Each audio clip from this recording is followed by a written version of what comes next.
Hi, and welcome back. This is Jamie with Fastline Marketing Group. And today we're meeting with Kyle, our email marketing specialist. Thank you so much for meeting with me today. No, thanks for having me. So my name is Kyle. I've been with Fastline Marketing Group for 5 years, but I've been doing digital marketing for 20 years. A lot of that has been concentrated in email marketing specifically. So I have a lot of experience like segmenting out lists and making sure that we're hitting the right people at the right time and not just doing shotgun blasts, which is the easiest way to do it, but also the least effective. So here to talk about email today. Awesome. So we are going to start off with the topic of, is this even worth my time?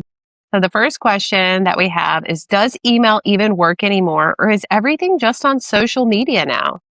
No, social media is great, of course, but email is unique in the digital advertising space because it's the one channel that you own. With social media, you're just renting space on somebody else's platform. And that's true for banner ads or CTV or anything else we do. Email is the one channel where you control the message, you control when it's delivered, how it's delivered, and who it's delivered to.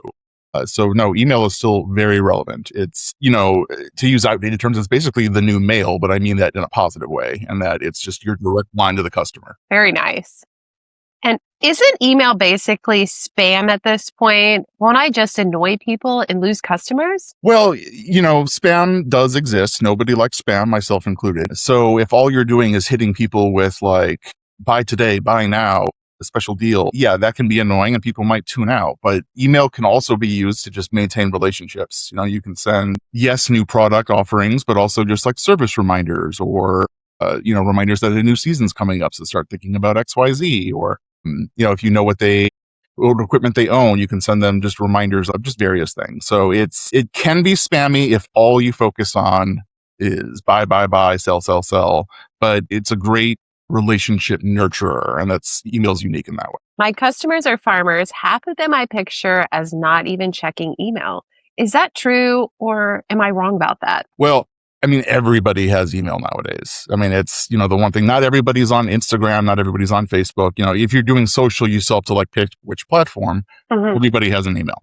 And as long as you know their email address, it doesn't matter what platform they're on. So you have a direct line to them no matter what. And, farmers spend, when they're in their machinery, a lot of that's automated nowadays. They're just on their phones doing whatever, but one of those things is checking their email.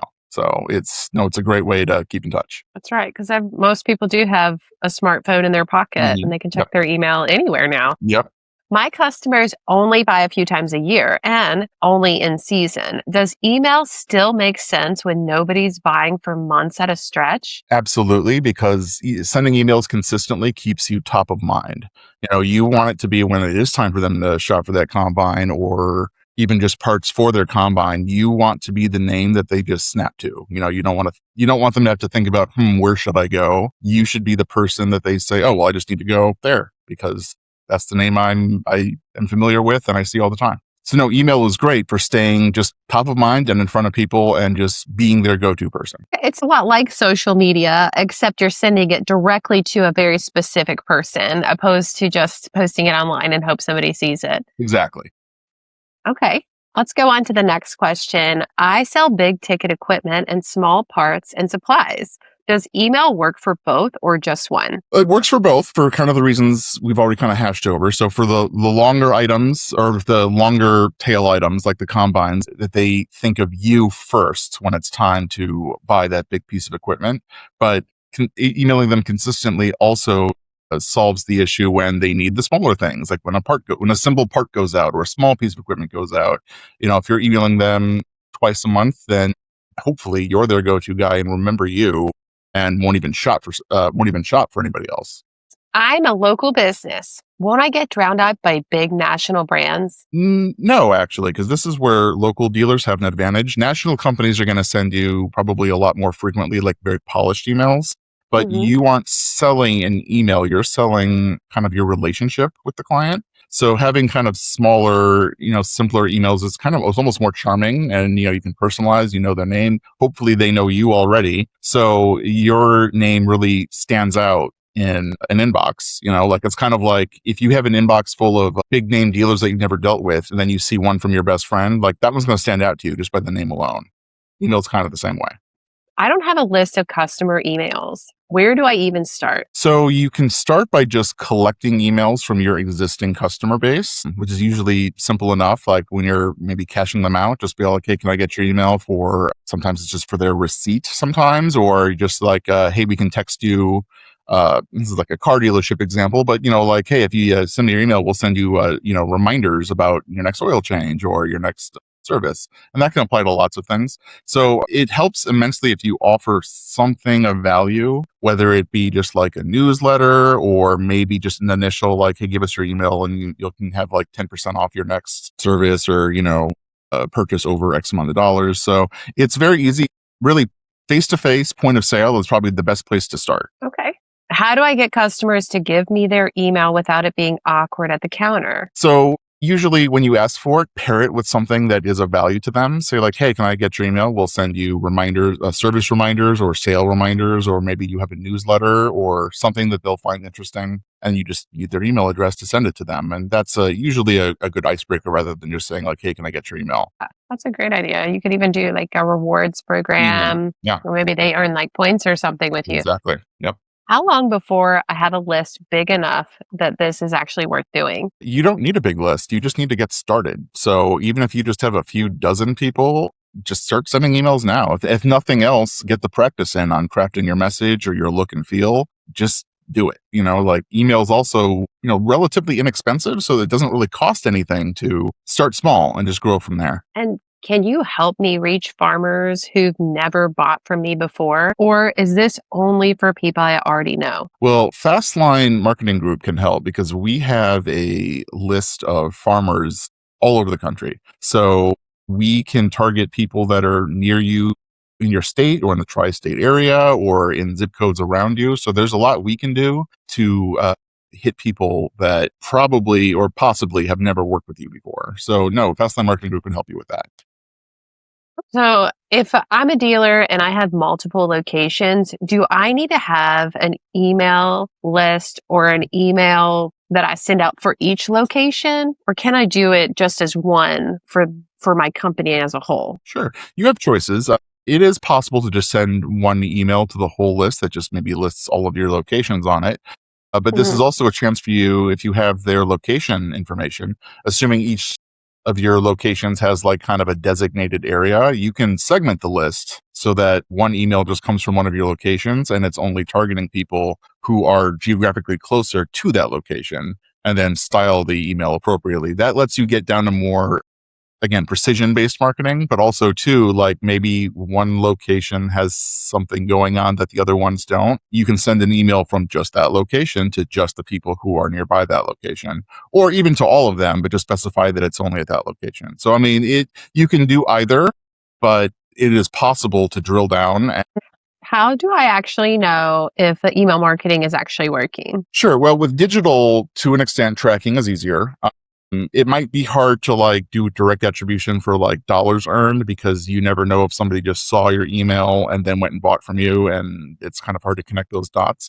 But all of the links and emails we send out, and all marketers should be doing this, use tracking codes on their links. So if you go onto your site's analytics, whatever that may be, whatever form that takes, you should be able to see how much of your traffic came from an email versus other coded marketing channels. Another option too is like, well, maybe you create a special landing page that only people who get the email will have access to. And then you could just measure traffic to that landing page.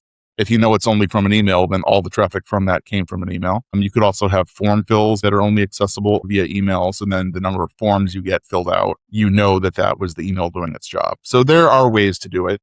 And there's also just simple, again, just, we can help you out to an extent if you want by telling you how many opened and what links got the most clicks and what items got the most views, things like that. And can you tell me how many sales came from an email, or is it still kind of fuzzy?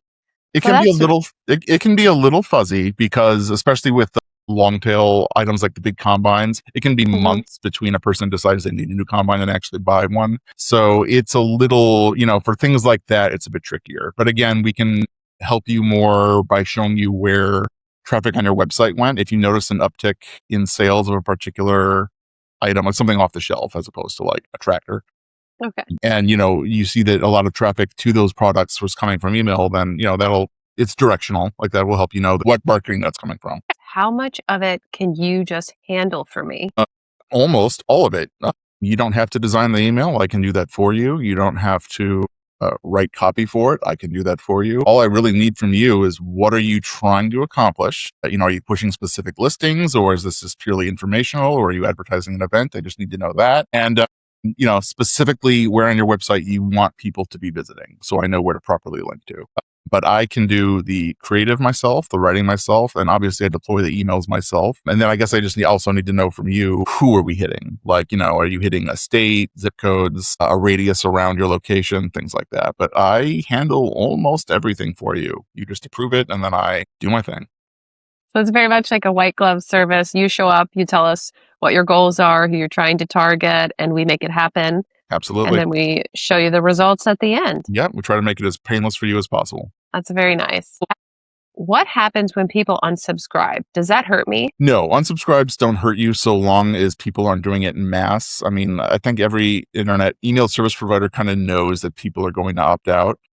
Typically, as long as your unsubscribe rate is at or below 0.2%, you're fine. And as long as you're only emailing people who who are actual customers who know who you are, you're probably going to be fine and not have excessive unsubscribe rates.